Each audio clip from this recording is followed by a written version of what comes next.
Hi, welcome to Tunes Kit. Today's video, we'll show you how to fix when iPhone recovery mode not working. Method 1. Force restart iPhone. When something's wrong in iPhone, restarting is the easiest way to fix iPhone. For iPhone 8 or later, press and release the volume up and volume down button.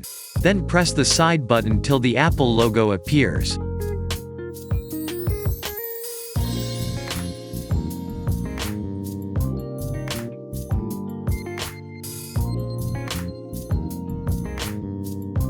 Release the button.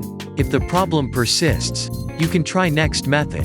Just one click, your iPhone can exit the recovery mode. That's use the TunesKit iOS System Recovery, an iOS repair tool, which can fix 150 plus iOS issues. You can download it in the description below.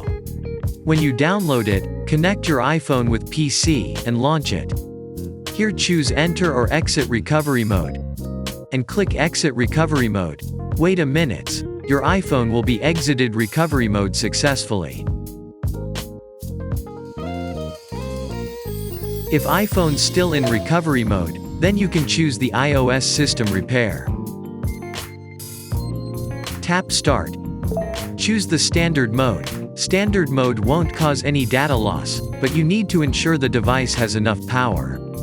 Next, ensure the given information is corresponding to your device, then download the firmware package. When the download is complete, click Start Standard Repair. The TunesKit iOS System Recovery will start to fix your iPhone. Just make sure your device is connected to the computer, and wait several minutes, your iPhone will back to normal. That's it. By the way, we provide a 15% discount exclusive to our YouTube fans. Just go for a try. If you found this video helpful, don't forget to like, subscribe and ring the bell. Let us know what tutorials you'd like to see next in the comments below. Thanks for watching. See you next time.